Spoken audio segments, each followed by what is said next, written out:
A paz do Senhor, eu sou o pastor J.C. Silva, conectado na lição refletindo sobre a implicação teológica do tabernáculo. Diariamente estou em oração por cada pessoa conectada.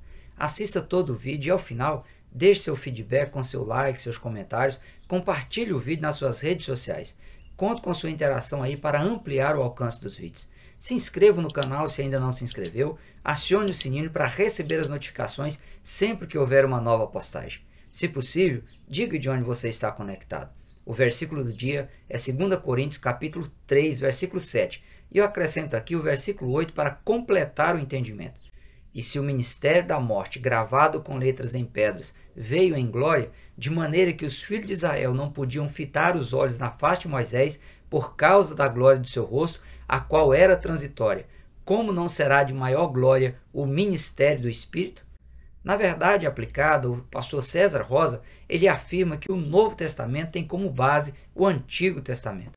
O texto de referência é Hebreus capítulo 8, versículos 1 a 13, onde esclarece que o Antigo Pacto, a Antiga Aliança, levada a efeito aí com a instituição da lei mosaica, era apenas um símbolo transitório da nova aliança instituída por Deus na pessoa de Jesus Cristo, que é o mediador da nova aliança, que é perfeita e eterna. A partir do momento no qual a nova aliança ela foi efetivada por meio do sacrifício eterno e perfeito de Jesus na cruz, a antiga aliança ela perdeu a sua validade aos que se refugiaram na nova aliança. Como um símbolo transitório, todos os detalhes exigidos por Deus no projeto da tenda da congregação apontam para verdades teológicas profundas que formam os pilares fundamentais da fé cristã, consolidadas na pessoa de Jesus Cristo e regulamentadas por meio dos ensinos apostólicos.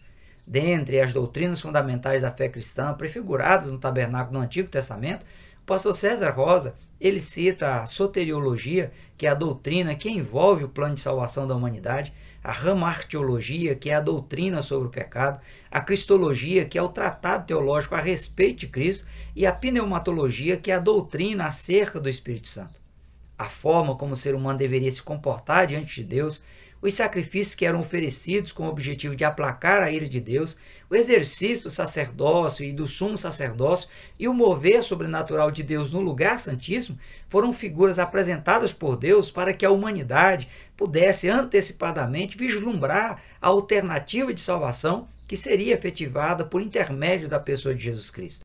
A doutrina da salvação, conhecida como soteriologia, foi planejada por Deus Pai, foi consumada por Jesus, o Deus Filho, e é aplicada na vida do pecador arrependido pelo Deus Espírito Santo, pela graça, mediante a fé, e compreende os ensinos que envolvem o perdão divino, a justificação, a reconciliação, a redenção, a santificação, a adoção e a novidade de vida. Apesar de todos esses elementos serem apresentados e representados no tabernáculo, para efeito de estudo nessa lição, o pastor César Rosa ele traz apenas dois desses itens da doutrina da salvação, a remissão e a santificação. O termo remissão, dentro do grupo de palavras a que faz parte, ele é citado cerca de 90 vezes no Antigo Testamento e seu uso básico tem a ver com a libertação de pessoas ou de propriedades que haviam sido vendidas por causa de dívidas acumuladas. O parente remidor era o responsável em preservar a integridade, a vida e a propriedade e o nome da família do seu parente e fazer justiça em seu nome. O termo remir indica que uma ação interveniente ou substituinte efetua a libertação da pessoa ou da propriedade de uma condição indesejável. No contexto bíblico, o termo remir, quando Deus é o sujeito que efetua a libertação, o termo remir enfatiza a liberdade total e soberana de Deus em libertar os seres humanos, e essa realidade é retratada na tenda da congregação, já que quem se dirigisse ao tabernáculo com o coração quebrantado e contrito, se apresentasse diante do sumo sacerdote e confessasse seus delitos, oferecesse um sacrifício dentro do padrão específico exigido por Deus para cada tipo de pecado cometido, ele tinha em seu favor a liberdade e a soberania de Deus em libertá-lo das prisões satânicas, tendo em vista os pecados cometidos. A dívida espiritual que havia deixado a pessoa em uma condição indesejável diante de Deus era liquidada. A pessoa ela era perdoada e ficava liberta, livre para seguir aí a sua vida espiritual e física em plena comunhão com Deus. Os animais inocentes que eram apresentados em sacrifício no tabernáculo consolidavam a ação interveniente em substituição aos pecadores arrependidos. Era um tipo de Jesus Cristo que foi morto na cruz do Calvário, intervindo e substituindo a humanidade, a fim de promover perdão aos pecadores arrependidos, libertando-os para seguirem suas vidas espiritual e física em plena comunhão com Deus. Como o sacrifício de Jesus ele foi perfeito, eterno e abrange toda a humanidade, esse sacrifício de Jesus eliminou a necessidade de novos sacrifícios de animais que eram sacrificados para promover remissão, libertação da dívida espiritual do ser humano, como ocorria diariamente lá no tabernáculo. O evangelista João registrou as palavras de João Batista que, ao ver Jesus, bradou dizendo: "Eis o Cordeiro de Deus que tira o pecado do mundo." No entanto, assim como ocorria no tabernáculo, que as pessoas se arrependiam, confessavam seus pecados e se convertiam de forma obediente à vontade de Deus, mesmo Jesus tendo sido sacrificado como o Cordeiro de Deus que tira o pecado do mundo, o perdão divino não é automático. Precisa da contrapartida humana. É preciso arrependimento, confissão e conversão a Cristo em obediência à vontade de Deus, aceitando como válido para a sua vida o seu sacrifício. O apóstolo Paulo esclarece que, justificados pela fé, temos paz com Deus por nosso Senhor Jesus Cristo, pelo qual também temos entrada pela fé a esta graça, na qual estamos firmes e nos gloriamos na esperança da glória de Deus. O tabernáculo instituído por Deus no Antigo Testamento, ele também evidencia de forma explícita verdades relacionadas à necessidade do ser humano se santificar para se aproximar de Deus, ter acesso à sua presença e desfrutar do seu perdão. O substantivo santidade, que descreve a essência do que é santo, vem do verbo hebraico kandash e significa ser santo. O verbo kandash ocorre 170 vezes no hebraico bíblico e em todos os períodos do idioma indica o ato ou o meio pelo qual a pessoa ou alguma coisa é separada para uso exclusivo na adoração a Deus. Ou seja, algo ou alguém que seja santificado, que seja santo, é alguém ou algo separado para uso exclusivo na adoração a Deus. Após os hebreus viverem por 430 anos em meio a uma nação pagã, idólatra, acostumados a verem pessoas se curvando diante de diferentes deuses, tendo em vista aí a cultura ser uma cultura politeísta no Egito, os filhos de Israel eles precisavam, a partir da construção do tabernáculo, se ajustarem à realidade que só existe um Senhor absoluto no universo, digno de receber adoração, de ser reverenciado como Deus.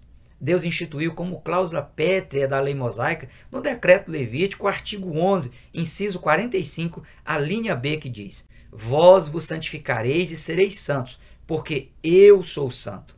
O animal separado pelo ofertante tinha que ser sem defeito, um símbolo também de santidade. Um ser especial separado para ser apresentado exclusivamente na adoração a Deus. O sumo sacerdote e o sacerdote, antes de oferecer o sacrifício, tinham que se lavar na pia de bronze, num símbolo também de santificação. Eles tiravam dos seus corpos toda a sujeira, toda a impureza, para servir exclusivamente à vontade de Deus.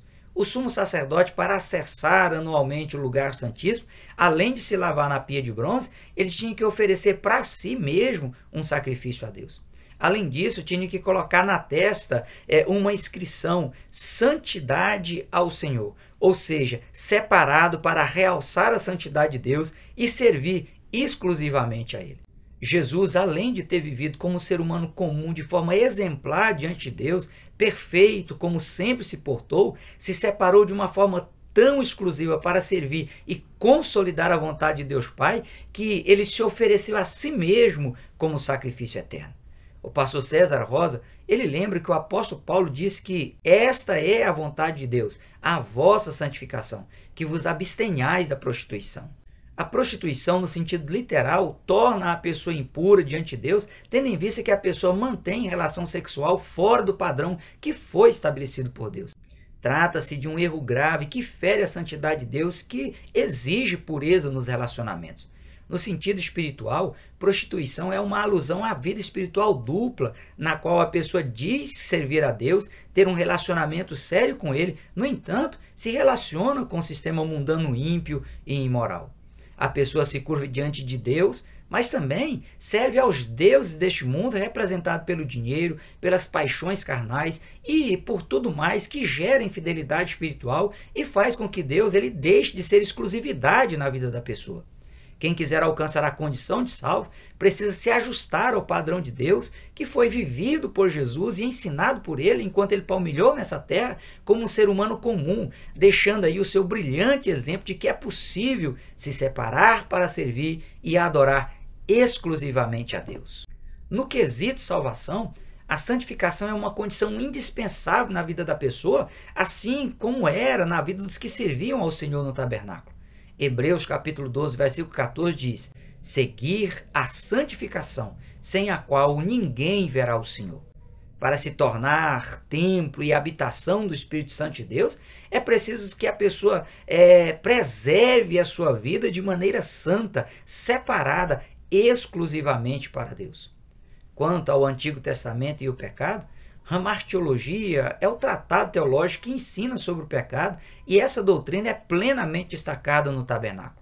Ainda que questões referentes ao pecado já eram conhecidas dos hebreus e que eles sabiam da necessidade de arrependimento e da necessidade de busca pelo perdão divino, o tabernáculo era como um megafone ultrapotente que diariamente não deixava o povo esquecer da realidade da pecaminosidade humana e da necessidade de se buscar o perdão de Deus. Por meio do tabernáculo, Deus não apenas os conscientizava de seus pecados e das consequências deles, mas também mostrava a real possibilidade de perdão e de restauração do ser humano diante de Deus. Pecar é errar o alvo, é mirar no objetivo de fazer a vontade de Deus e cometer erros, cometer falhas espirituais que impeçam a pessoa de fazer a vontade de Deus. Como também é o resultado da pessoa que conhece a vontade de Deus, mas deliberadamente decide ignorar a vontade de Deus por entender ser mais importante no momento satisfazer seus desejos pessoais, ainda que esses desejos sejam egoístas, ímpios e imorais. O pastor César Rosa ele frisa que toda vez que o cristão errar na busca do seu objetivo de continuar em Cristo, ele peca. Como exemplo, o pastor César Rosa cita o caso de Adão e Eva, lá registrado no livro de Gênesis. No Éden, Deus deu todas as informações necessárias para que eles não viessem errar o alvo de obedecê-lo. Em Gênesis capítulo 2, versículo 16, a parte B, e versículo 17, Deus disse: de toda a árvore do jardim comerás livremente, mas da árvore da ciência do bem e do mal, dela não comerás, porque no dia em que dela comeres, certamente morrerás. Tanto Eva como Adão simplesmente decidiram fazer o contrário. Erraram o alvo da obediência às orientações de Deus, por isso pecaram. Mesmo tendo esse e tantos outros exemplos ao longo das páginas sagradas, ainda hoje as pessoas continuam errando o alvo estabelecido por Deus. De forma deliberada, continuam pecando e, em muitos casos, ainda acham que estão fazendo vantagem. Assim como ocorreu com Adão e Eva no Éden, as pessoas da atualidade, mesmo cientes da vontade de Deus para suas vidas, continuam se tornando prisioneiros espirituais, tendo em vista aí a dívida resultante da desobediência, do erro quanto ao alvo estabelecido por Deus. Ninguém é imune de errar, de pecar, de contrariar a vontade de Deus. O apóstolo Paulo ressalta que todos pecaram e destituídos estão da glória de Deus. A diferença é que não são mais necessários os rituais levíticos do tabernáculo. Em 1 João capítulo 1, versículos 8 a 10, o apóstolo João afirma: se dissermos que não temos pecado, enganamo-nos a nós mesmos e não há verdade em nós. Se confessarmos os nossos pecados, ele é fiel e justo para nos perdoar os pecados e nos purificar de toda injustiça. Se dissermos que não pecamos, fazemo-lo mentiroso e a sua palavra não está em nós. Com a instituição do tabernáculo, a noção do pecado ela foi ampliada de forma incomparável. E os rituais levíticos testemunhavam que caso o pecado ele fosse cultivado ou tivesse ignorado seus efeitos maléficos, a pessoa ela perderia a sua vida física, morreria na condição de ímpia e perderia a salvação da sua alma. Tudo porque o salário do pecado é a morte. O que encobre as suas transgressões nunca prosperará, diz o Senhor. Como toda a ação ela gera uma reação, errar o alvo estabelecido por Deus traz consequências trágicas e inevitáveis para a pessoa. A pessoa morre espiritualmente, passa a conviver com as consequências do pecado e caso não se arrependa e se submeta à vontade de Deus, caso não volte a focar o alvo estabelecido por Deus a fim de alcançar esse alvo, a pessoa ela pode vir a óbito físico na condição de não salva e na eternidade vir aí a sofrer o dano da segunda morte, a eterna separação de Deus. Deus só expulsou Adão e Eva do jardim do Éden depois de dar todas as oportunidades de eles reconhecerem as suas próprias falhas e pedirem perdão. No entanto, como preferiram tentar se auto-justificar sem terem nenhum mérito para isso, a consequência inevitável foi a expulsão do jardim do Éden. Há um ditado popular que diz: errar uma vez é humano, mas persistir no erro é burrice. Infelizmente, muitos estão persistindo na burrice de persistir no erro. Por isso, ocorre com eles o que o profeta Isaías disse: as vossas iniquidades fazem divisão entre vós e o vosso Deus, e os vossos pecados encobrem o seu rosto de vós, para que vos não ouça. O único que está perdendo com isso é o próprio ser humano que persiste em pecar e por isso se obriga a arcar com as consequências dos próprios pecados. Outro triste exemplo citado pelo pastor César Rosa é o exemplo de Acã, que além de levar a nação de Israel inteira a perder a guerra contra os moradores da cidade de Ai, morreu apedrejado juntamente com suas filhas, seus filhos e seus rebanhos no vale de Acor, que significa vale de tribulação grave e em excesso. Assim como no caso de Acã, infelizmente ainda hoje continua ocorrendo o que disse o sábio Salomão: um só pecador tem destruído muitos bens. A humanidade inteira e o planeta Terra também tem sofrido não só pelo erro cometido por Adão, mas pela insistência dos seres humanos em continuar errando o alvo estabelecido por Deus, em continuar na condição de desobedientes à vontade de Deus. É lamentável, mas muitas pessoas que se dizem cristãs não querem nem ao menos se abster de fugir da aparência do mal. E quando é confrontada, é orientada pelos pastores, ainda levanta o tom de voz e age de maneira ríspida, de maneira desobediente. O pastor César Rosa, ele enfatiza que muitos sonhos, casamentos, famílias, ministérios, pessoas e almas têm sido destruídas em consequência do pecado na vida humana. No tabernáculo, os sacrifícios aplacavam a ira de Deus e os pecados eram apenas cobertos, não deixavam de existir. Pois somente Jesus, ele é o antídoto contra o pecado, capaz de jogar o pecado numa espécie de mar do esquecimento, como Deus declarou em Isaías capítulo 43, versículo 25. Eu mesmo sou o que apaga as tuas transgressões por amor de mim, e dos teus pecados me não lembro. Todos os elementos do tabernáculo se cumpriram, se consolidaram em Jesus. Por isso, mesmo não sendo nominado de forma explícita nos relatos do tabernáculo, Jesus Cristo é o tema central dele. Na plenitude dos tempos, como disse o apóstolo Paulo aos Gálatas, Jesus se manifestou para intervir na história humana e se oferecer em sacrifício substitutivo em prol da humanidade.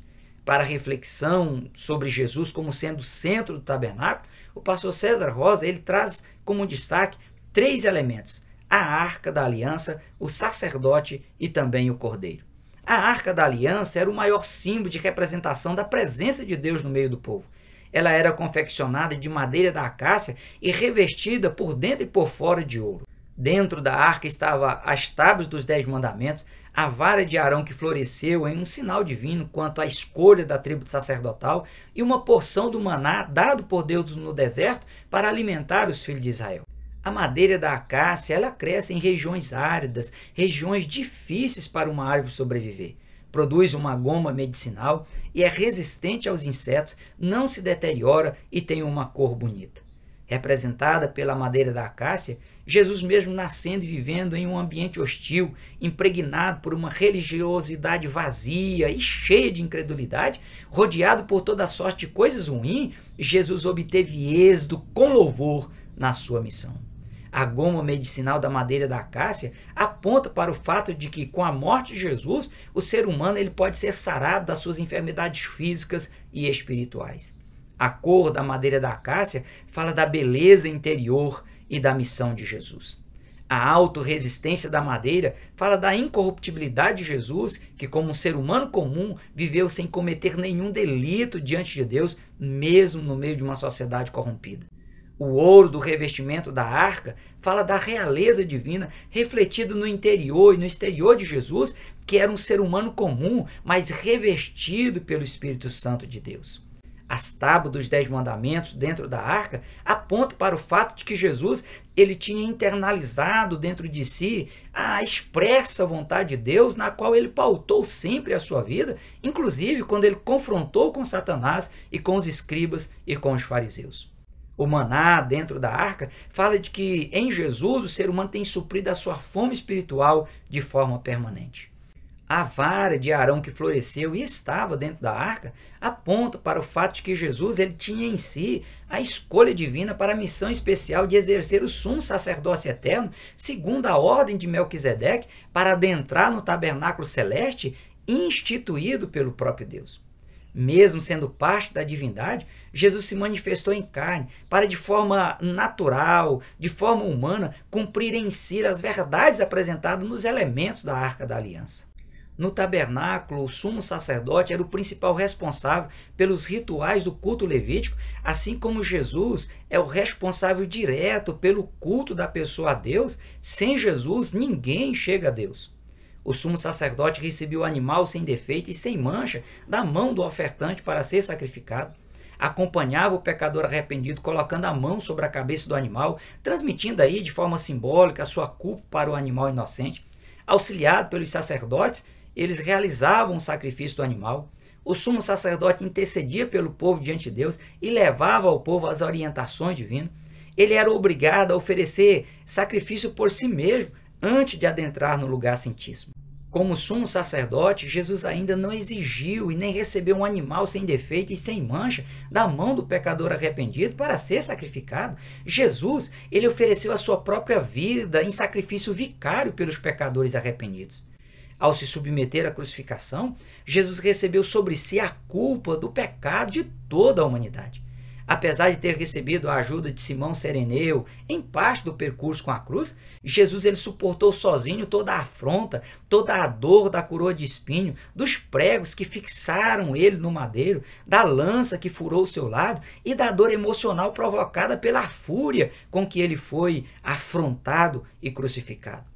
Como sumo sacerdote, Jesus ele adentrou o tabernáculo celeste para interceder pela humanidade e também, por meio do Espírito Santo de Deus, o Espírito Consolador, Jesus ele comunica com os seus servos e com as suas servas a vontade de Deus expressa nas Escrituras Sagradas e ainda os capacita com os dons sobrenaturais do Espírito Santo. O escritor aos Hebreus ele chega a afirmar que as ministrações diárias que ocorriam no tabernáculo eram impotentes para tirar os pecados. Mas o sacrifício de Jesus ele foi oferecido uma única vez e alcança toda a humanidade, é permanente e válido por toda a eternidade. O tabernáculo ele possuía uma única entrada, simbolizando que o único acesso a Deus que se dava por meio do sacrifício temporário dos animais seria consolidado por meio de Jesus Cristo, o Cordeiro de Deus que tira o pecado do mundo. Em Jesus, a humanidade pôde e pode ter acesso permanente à presença de Deus, como bem declarou o próprio Cristo, falando a respeito de si mesmo quando disse: Eu sou a porta. Se alguém entrar por mim, salvar-se-á, e entrará e sairá e achará pastagens. Eu sou o caminho, a verdade e a vida. Ninguém vem ao Pai senão por mim. Além de Jesus se colocar como o único caminho de acesso a Deus Pai, ele diz que ninguém vem ao Pai, ou seja, Jesus é o único ponto de acesso ao Pai. Jesus é a única porta de entrada para que a pessoa tenha acesso à presença de Deus. O meu desejo é que as verdades teológicas apresentadas aqui nesta reflexão, elas sejam e permaneçam internalizadas em sua vida, a fim de que a cada dia você experimente de forma intensa e permanente o efeito salvífico do sacrifício vicário de Jesus na cruz do Calvário. Hoje nós ficamos por aqui. Até o próximo encontro, se Deus quiser. Prossiga na paz do Senhor.